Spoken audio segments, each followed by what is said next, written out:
Good evening. At this time, I'd like to call the September 4th, 2012 meeting of the Yukon City Council to order. If you would rise for the invocation by Councilman Rick Opitz and remain standing for the flag salute, please.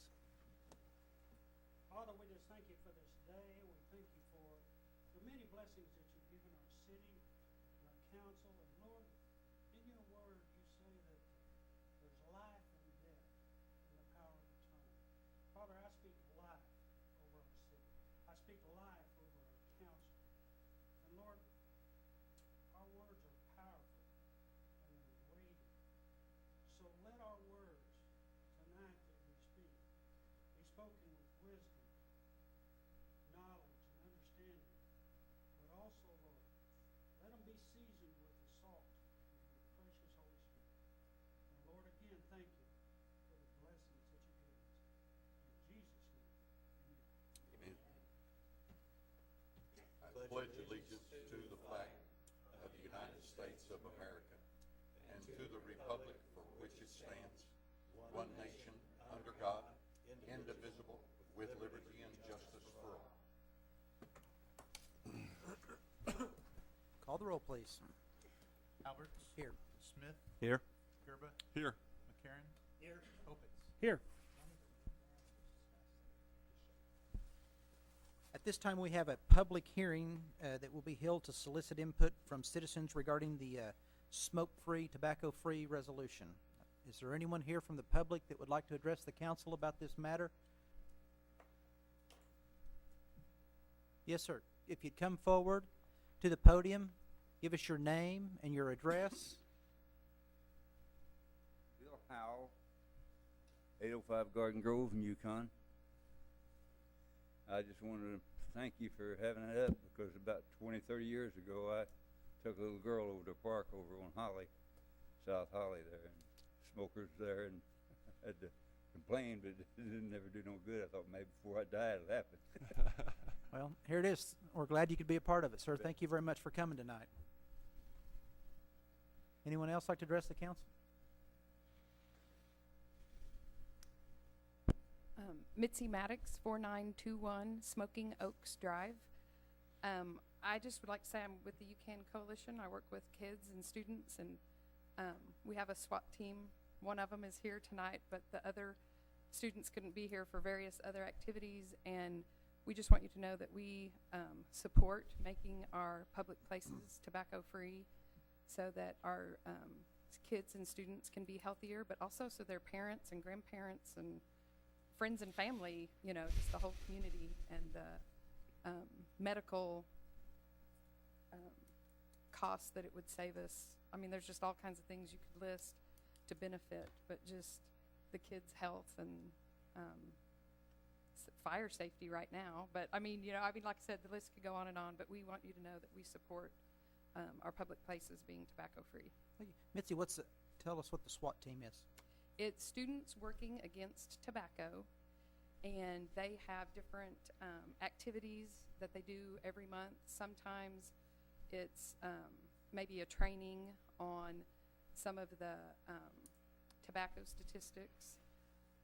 And now that I'm up here, I can't even think. I should have written it down. But there's a high percentage of underage students that smoke, especially between 7th and 12th grade. And that's something that our kids have really mentioned year after year. And it's not just smoking tobacco, but also chewing tobacco. And now our tobacco companies make things that look like Tic Tacs, and it's nicotine in Tic Tac looking form. So they could be, you know, sitting in the audience and you think they've put a Tic Tac in their mouth, only it's really a nicotine-based capsule, or not capsule, Tic Tac looking thing. I'm sorry. So I mean, there's just lots of different ways that we feel like the tobacco industry is trying to target our kids and get them hooked on tobacco of some sort or nicotine as early as possible. And then, you know, it's hard to kick. It's hard to beat that. And so we would like to prevent them from starting. Thank you. And I don't mean to keep putting you on the spot, but a couple of things. Tell us about Yukon Coalition. And I know that you all participated nationally and did really well in the last year.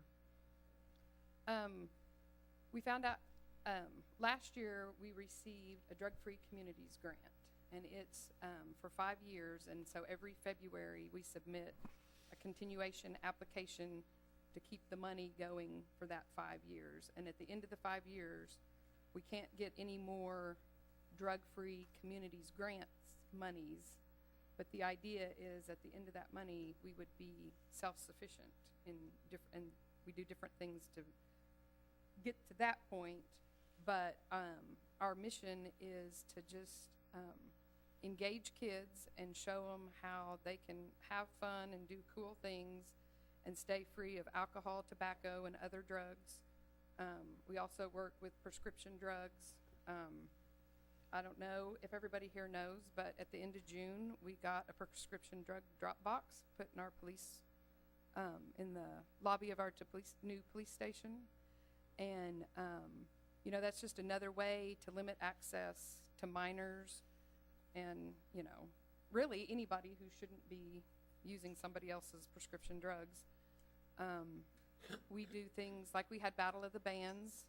The City of Yukon Parks works with us and helps us get the park set up, and our different bands come, and each band has to have at least one Yukon student in it to participate. And I mean, first prize gets $300 to share among their band members, and the police officers come, and you just kind of patrol and make sure nobody brought alcohol or, you know, smoking or doing anything like that. And Rumbles come the last 2 years, which has brought more younger kids from the community to that event, and so that's been fun and different. And we also work at the Capitol. Like Thursday, we're taking a group of students to the Capitol, and we're presenting at an interim study, and that one's about alcohol. And then they've asked us to come back in October and do a different one, and it's about tobacco. So they go to the we visit the Capitol, and we participate in the legislative process that way. And How many kids are in your group now? well, I'm kind of embarrassed to tell you since there's only one here tonight, but there's about 25 that come regularly, and then we've got probably another 25 that come real sporadically. So, Well, thank you very much. Thank you for the great example that those kids set and the hard work. We really appreciate that. Thank you very much. Thanks for coming tonight. Thank you. Anyone else here that would like to offer something regarding this pending resolution that we're considering? You'll have to excuse me. I didn't think I was coming tonight, but my daughter is here for a school function, and she kind of just brought me in. But I'm glad that What's your name and your address? she did. My name is Laura Goodner, and I live at 212 Choctaw Place. And me being a smoker, I started very young. And I think that this is a great, great thing that y'all are doing. And I think it's a great thing that she is doing at the school, because making it more aware for the children to not, you know, make it so if they don't look around and see it, if it's not in front of their face, if they know that it's not something that they should be doing, where back in my time, the parents are like, oh, it's not that bad, you know, oh, we're doing it everywhere. They're doing it in restaurants, they're doing it in bars, you know, they're doing it at the parks, they're doing it here, they're doing it there. I don't smoke in my house, you know. I don't think that you should, and I'm trying to quit, and it's very, very hard. It is very addictive. It is very addictive, and I tell my kids all the time, and I think this is amazing, and I just hope that it really goes through, because, you know, it doesn't need to be around the kids. It doesn't need to be around people that don't smoke. I mean, it's just because we smoke, nobody else needs to. Thank you, ma'am. And you come anytime. It doesn't matter what you look like. You look fine. Come on down. Anyone else that'd like to come before the council and address the issue? Okay. Seeing nothing further, then we'll proceed to the presentations or proclamations. No presentations or proclamations this evening. Next part is the visitor section. So if someone is here to address the council about a non-agenda item, not including the tobacco-free issue, but about another item, would they come forward, give us their name, their address, and state their business, please? Hi, I'm Jeannie Vinson. I'm working with the Relight the Mill Committee. We're having a big electronic recycling event Saturday, September the 15th. If it runs on batteries or it runs off of electricity, we'll take it. Now, we are gonna charge a $5 recycling fee for televisions, but anything else that's electronic, we'll take. If you got more than you can haul, we'll come get it. So, you can call me if you like, or you can call, Community Ed, and, we'll hook you up and get all that stuff gone out of your closets and the garage and off the shelves that you need gone. Thank you. Yes, ma'am. Any other visitors? Visitors? Seeing no other visitors, will recess as the Yukon City Council and reconvene as the Yukon Municipal Authority. First item is 1A, the YMA consent docket. This item is placed on the agenda so that the Yukon Municipal Authority by unanimous consent can designate those routine items they wish to be approved by one motion. If an item does not meet with the approval of all authority members, that item will be heard in regular order. The city manager recommends a motion to approve A, the minutes of the regular meeting of August the 21st, 2012, and B, the payment of material claims in the amount of $19,646.76. Do I have a motion? Motion to approve. Second. Discussion? Discussion? Call the roll, please. Opitz, Yes. McCarron, Yes. Alberts, Yes. Smith, Yes. Gerba. Yes. At this time, we'll adjourn as YMA and reconvene as the Yukon City Council. The first item is number 1, the consent docket. This item is placed on the agenda so the Yukon City Council by unanimous consent can designate those routine items that wish to be approved by one motion. If an item does not meet with the approval of all council members, that item will be heard in regular order. The city manager recommends a motion that will approve A, the minutes of the regular meeting of August the 21st, 2012, B, the payment of material claims in the amount of $876,252.08, excuse me, C, the renewal of the existing agreement for services between the City of Yukon and the Yukon Chamber for a period of July the 1st, 2012 through June the 30th, 2013 at a cost of $1,500 per month plus a sales tax incentive. D, the renewal of the existing Parks and Recreation Department operations lease agreement with the United Softball Association of Yukon for the use of Sunrise Park from September the 10th, 2012 through October the 19th, 2012. E, the renewal of the existing Parks and Recreation Department operation lease agreement with Yukon Optimist Sports Club for the use of the Community Center football field from August the 15th, 2012 through December the 15th, 2012. F, the renewal of the existing Parks and Recreation Department operations lease agreement with the Stage Door for the use of the WIMAC building from August the 15th, 2012 through August the 15th, 2013. G, Resolution 2012-8, a resolution of the City Council of the City of Yukon, Oklahoma, adopting the operating budget for the fiscal year. H, designating the items on the attached list for the Technology Department as surplus and authorizing their sale and donation or trade. I, setting the date of the next regular council meeting for September the 18th, 2012, 7 p.m. in the council chambers of the Central Building, 12 South 5th Street, Yukon, Oklahoma. I'd like to make a motion to approve separating item C for further discussion. I have a motion to approve all except for C. C will be pulled for further discussion. Do I have a second? Second. Discussion? Discussion? Call the roll, please. Alberts, Yes. Gerba, Yes. Smith, Yes. Opitz, Yes. McCarron, Yes. The remaining item on the consent docket is C. Mr. Do I need a motion? Need a motion for approval before I discuss? Do I have a motion? Move to approve item C. Second. Discussion, Mr. Smith. Yes. I had some questions regarding the contract with the Yukon Chamber of Commerce. I know we've discussed a number of different options in previous months as to how we should handle our business with the Yukon Chamber, which I believe is an important relationship between that organization and the city, and we should certainly continue to work together to benefit as far as our economic development goes. The way this reads, you know, we have the monthly proposed dollar amount, and then a sales tax incentive that is only specified for the Shop Yukon program, which is fantastic. It's that is an event that the increased sales tax is not. I mean, it's easy for us to track and verify.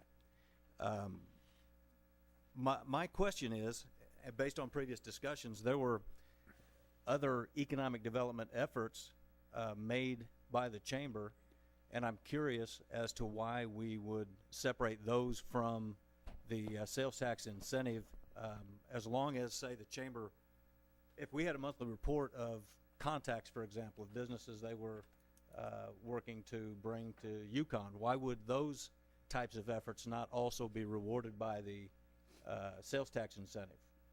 And if so, let's say hypothetically, the chamber was able to bring in a major restaurant franchise, that brought in $5 million a year in sales tax.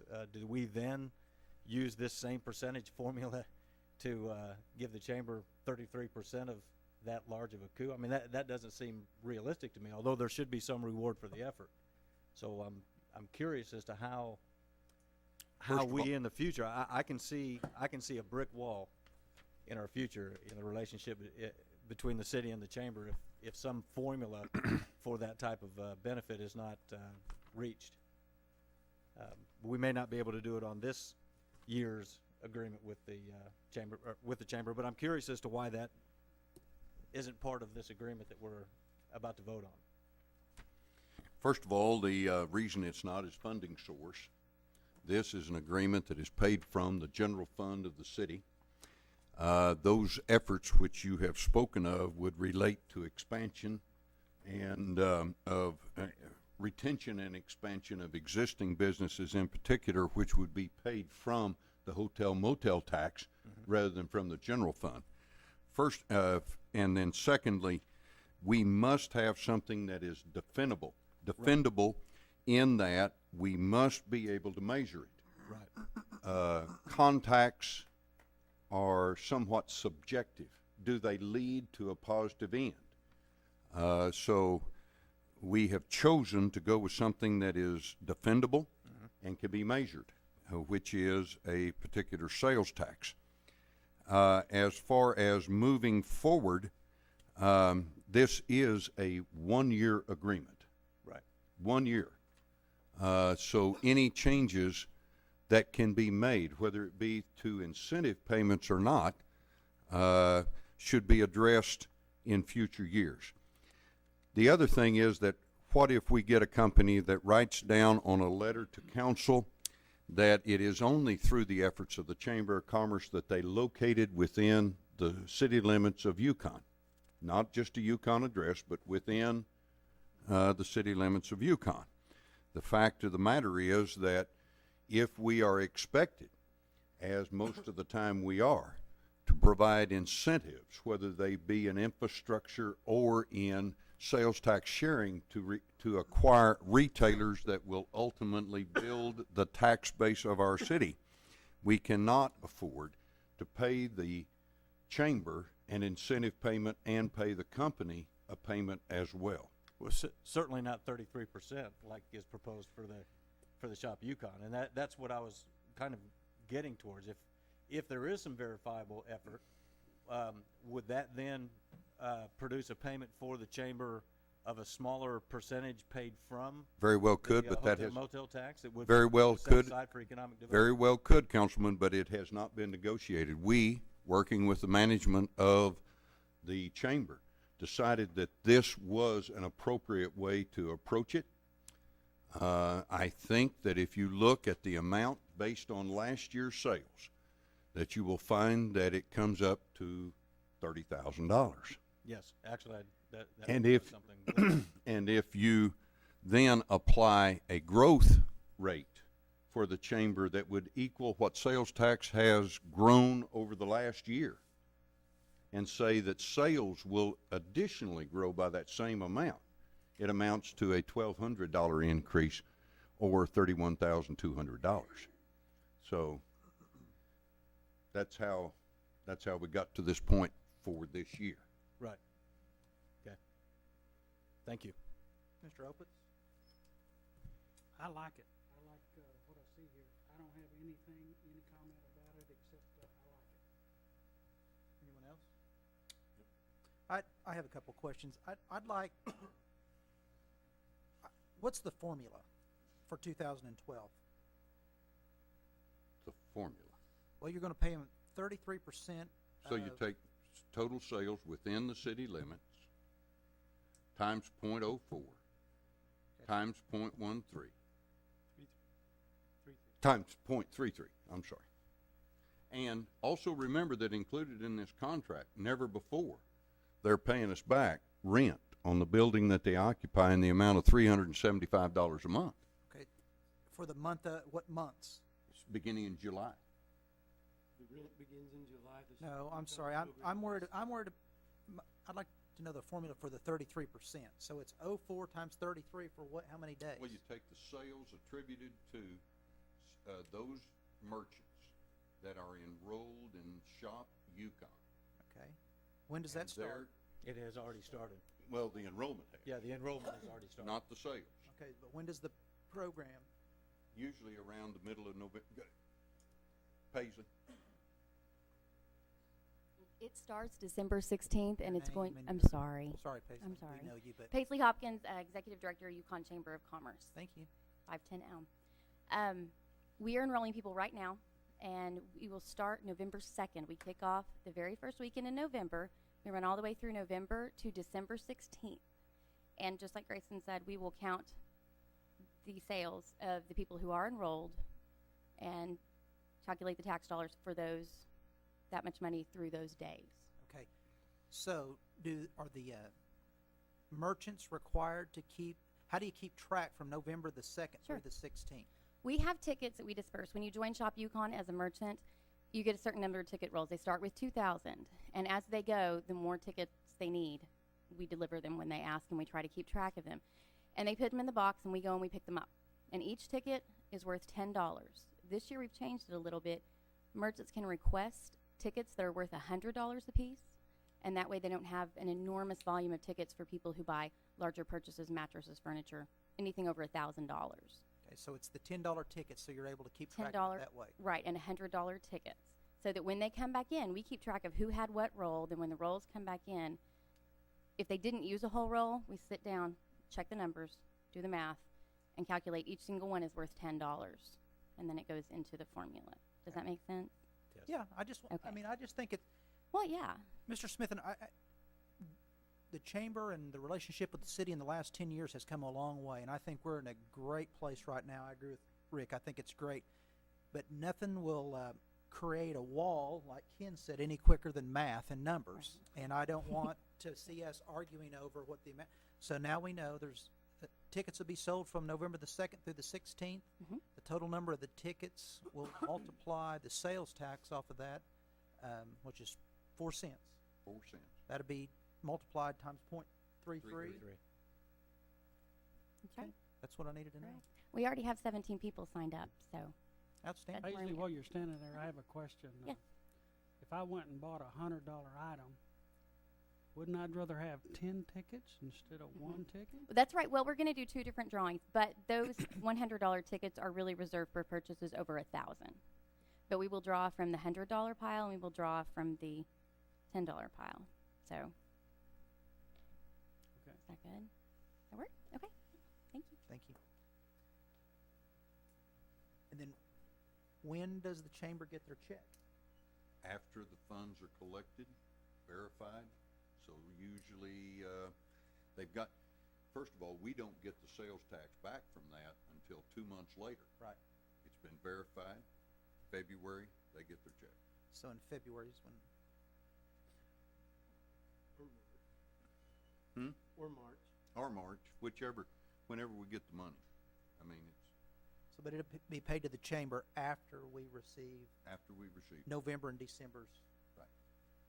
So will they maybe get 2 checks, our November check and then the December? I don't see that, Probably be just one check. one check. Well, I think the devil's in the details, and I know this is the first year, but I just don't want to see this great relationship that we've built over 10 years deteriorate. I want it to move forward and get stronger, so.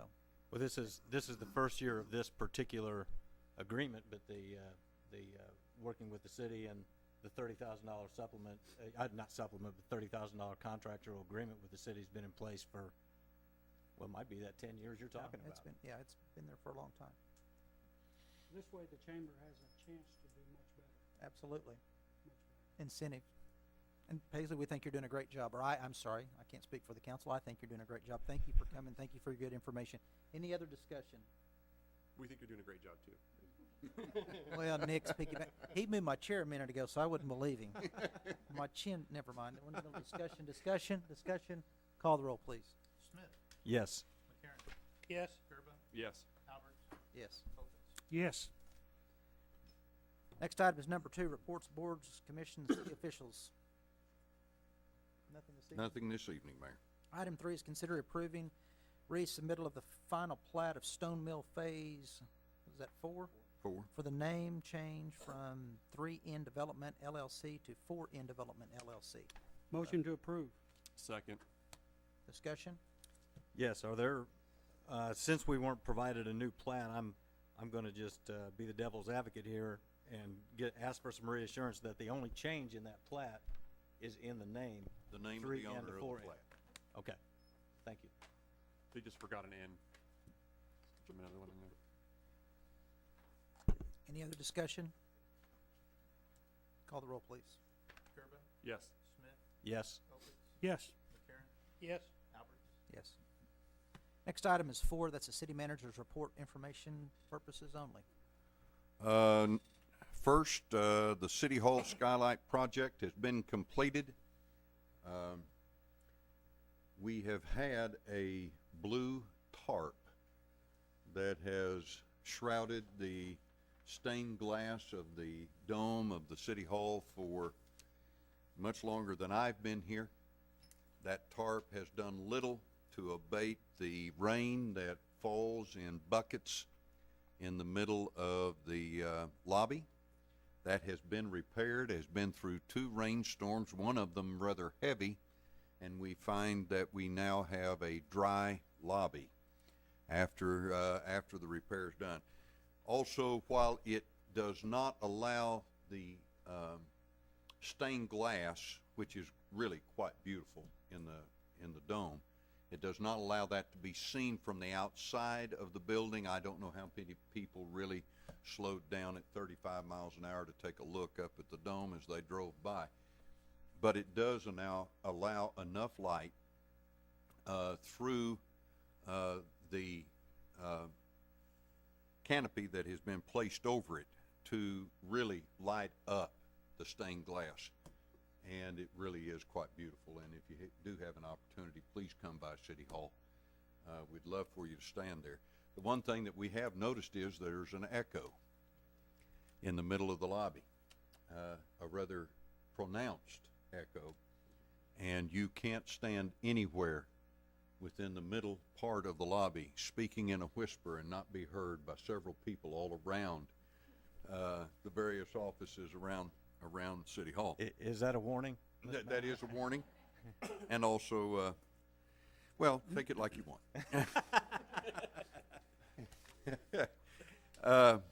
Also, I wanted to report that since July the 1st and Arnold showing up as our Public Works Director, that we have completed 6 road repairs and improvements.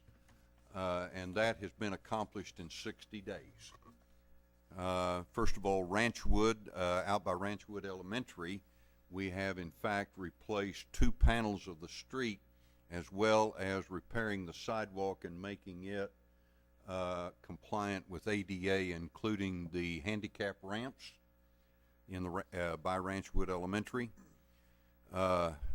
Ken, one that you'll like, Von Elm and Janine, we replaced the entire intersection, and I've got to tell you that the only complaint that we heard was when we took the dip out of the street. One of the residents called to complain that now he couldn't watch the traffic bottoming out as they went across that intersection, and he evidently had quite a time sitting on his porch watching people hit that. We also replaced the intersection at Vandement and Fairbanks.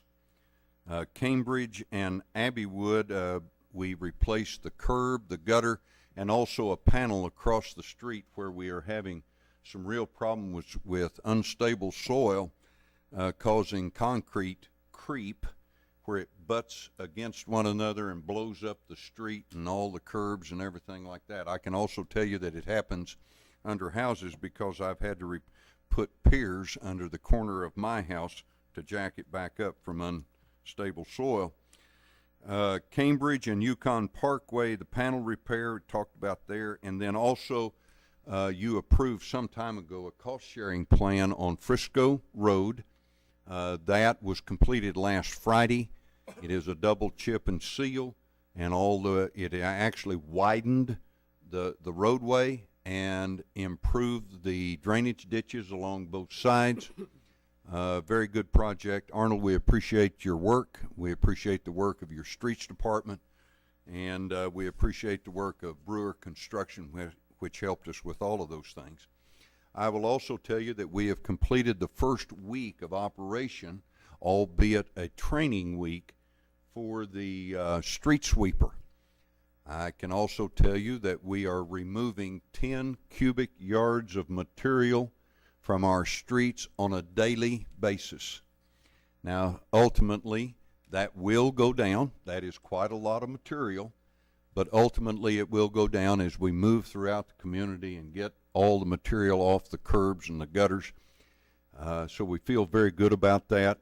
We're now trying to move into normal operation, which we are still working on the exact schedule, but we're going to work on our arterial streets every day throughout the week, and then the last 4 hours of each working day, and there will be 4 working days, we will move out into the residential areas. We think that that will afford us the opportunity to get throughout the community and get the debris picked up off the street and keep it out of our storm drain system. Also, I'd like to remind you that this Friday at 9:30 in the morning will be the open house for the new fire station. The ribbon cutting will be at 9:30, followed by comments by the mayor, as well as the fire chief, and then followed by tours for anybody that hadn't had the opportunity to walk through the new fire station. We encourage you to come. Additionally to Friday's event, which will be from 9:30 to 11:30 in the morning, on Saturday we'll have a general open house to the public that begins at 10 and goes until noon for everybody to go that didn't get to go on Friday and still wants to, can go and take tours of the new fire station. Next, we've got a West Nile virus problem in the state of Oklahoma. I have in front of me what is being handed out free of charge by the Canadian County Health Department. If you have still pools of water, whether they be large or small, I encourage you to contact the Canadian County Health Department. Get this particular application, which you just throw down. It is not a chemical. This happens to be a natural insecticide for mosquitoes, and help everybody stop the spread of mosquitoes and the viruses and the diseases that they carry. And the last thing, Mayor, I discovered some weeks ago that we do not have a roster of all of the mayors, presidents, council members, officers that have served this city from its beginning. I can tell you that tonight I hope to start what will be a at least once monthly Yukon moment. Tonight, I would tell you that Yukon was incorporated on April the 16th, 1901. The first meeting was held in the first week of May, 1901. And I can also tell you that late in the first meeting of June, because there were many special meetings that were held, they were meeting 2 or 3 times a week during those first weeks, months. But the first revenue for the city of Yukon was registered the first meeting of June 1901. There were, the city had collected $193.51. 4 of those were licenses to saloons downtown, and 2 of them were for fines for operating gambling houses within the limits of Yukon. $193.51 was the total balance for the entire city at that time. With that, Mayor, I'm done. I'll just go to number 5, new business. No new business. Let's go to council discussion. Mr. McCarron. Well, from my standpoint, I was really delighted to see the recycling thing that Jeannie brought up tonight. I think that's pretty important. We're gonna, I think, in the very near future, certainly be addressing a lot more things involving recycling, all kinds of different things. Appreciate the Yukon Coalition folks showing up tonight and talking to us. That was pretty nice. I'm always glad to hear stuff, especially from the kids doing good things. I will have a third feral cat meeting on Monday the 10th at the police department again. So far they have been very good meetings, and I look forward to coming up with a formal proposal that we'll bring to the council at some time here within the next couple of months, and actually bringing it to the Mike Ziegler and our legal folks first, and then make sure it's something that we can get our hands around and address. And once again, I just kind of like to know where the street sweeper's going to be, so I'd probably ask Grace for a schedule of the street sweeper and some of the additions. I've had a couple of folks ask about that. But all in all, I'll say it again, Yukon is a great place to live, and I appreciate it more every day. Mr. Gerba. I'm just going to piggyback on what Mike said about the Yukon Coalition. I think it's a great example of grassroots activism. There's a lot of visibility throughout the community, which I think is fantastic. I just think it's terrific that they're taking all their time and efforts to make tomorrow a better place for kids and to give them healthy role models to follow. So my hat's off to you. Good job. One last thing I got is, Yukon's a pretty safe community. Unfortunately, we're not immune to all sorts of crimes, and I was just talking with some officers lately, and it seems like there's more and more break-ins here in people's driveways. And when you hear about somebody's car getting broken into, it's actually not really a break-in because they just open the door because people aren't locking their cars. So I'm saying even if it's in your driveway, it's a really good idea just to make sure your doors are locked. That way, somebody who comes by, you don't give an opportunity to rip you off. So just everybody be a little more diligent and just try to keep everything locked, and so we don't give anybody a free opportunity. Mr. Smith.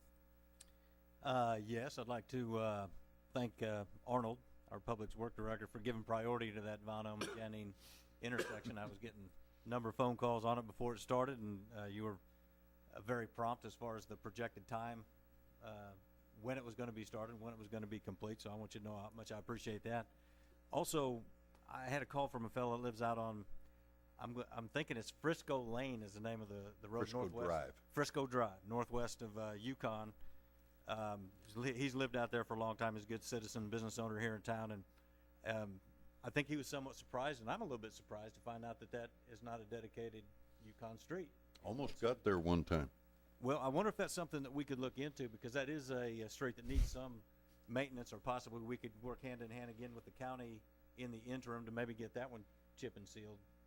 Maybe it's We can't spend any money on that by statute until it is a dedicated street. Actually, Mitch started 60 days ago researching the issue and coming up with steps that need to be taken by the citizens that live in that area. Actually, the street itself is owned on each side to the center by the abutting property owners. And there are certain steps which they can take to make sure that it does get dedicated. When it is dedicated, then we can, because right now it's a private drive. It's not a county road. It's not a city road. So when it's dedicated, then we can go out there and do something about it and be happy to do it. Yeah, well, that's good, and I'd like to, Mitchell, if we could talk about it from time to time, maybe an update every now and then would be helpful, so I'd be able to respond when I'm asked, and I appreciate that. I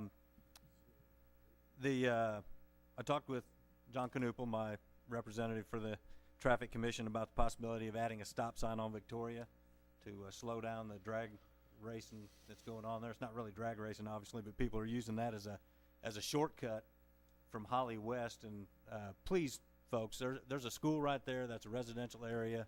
Until something can be done, slow down. Show some respect for the residents.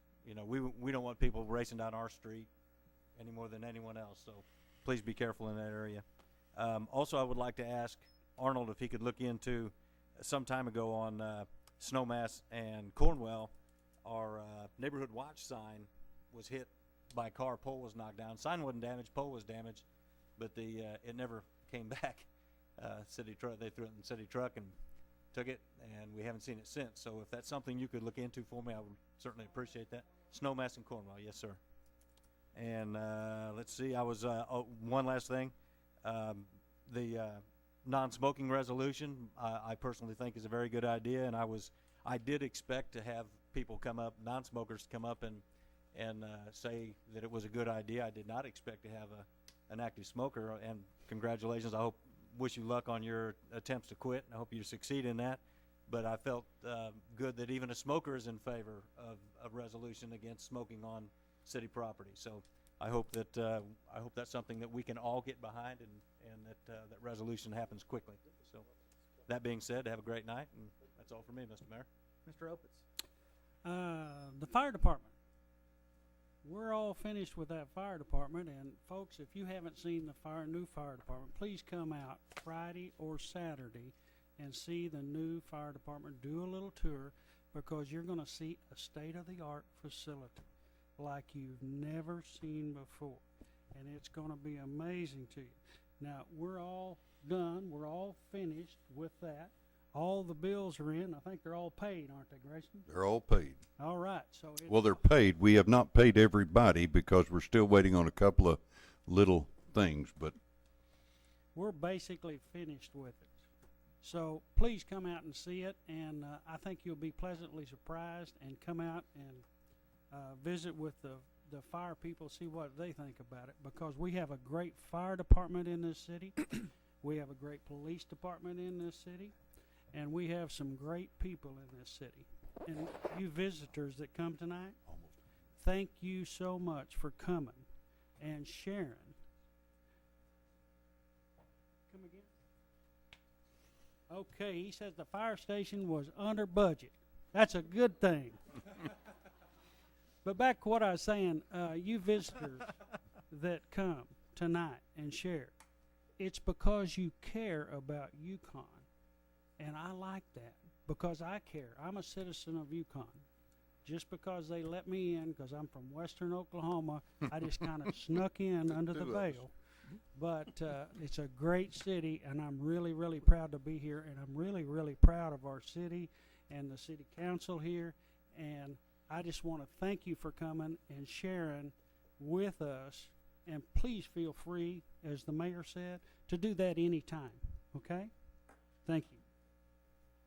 Thank you. I agree, Laura and Mitzi and Bill. Thank you all for coming. I really appreciate the citizens' input. It's very important. As far as the tobacco resolution, I think that's just another step forward for our healthy cities, just becoming more and more aware of. It's amazing the cost. I mean, Governor Fallon talked about spending over $1 billion a year for preventable diseases. So thank you for being part of that. In that same vein, the Spirit Run happened last Saturday. Jeannie was there, other people. So thank you all for putting that on. Everyone did a great job to put on a great event. It was up, I think, about 25 people, or more people ran this year than they did last year. Right at 100 people. So it was a great event and goes for a worthy cause. Sherman Huff retired from Spanish Cove, and I went and saw Sherman off, and it was nice to see a great turnout for him. And Don Bloss is the new person over there that will be working at Spanish Cove. While I was there, I had opportunity to meet a lot of residents, and Arnold, you drew great praise for painting that yellow curb and how quickly you did it. But that makes us look good, and it's praise for all of us for thank you. So thank you so much for helping us to look good. Trash sweeper, thanks. Glad to hear about the good news. But again, I just encourage the citizens to be a part of that trash sweeper. There wouldn't be 10 yards in there every day if we got out there and we sweep up our grass and we sweep up, just pick things up when you go to the park. If you see some nasty cigarette butts or other pieces, just take pride in the community. It's your community. It's our community. Thank you for making it such a great community. No other business before the council? We're adjourned.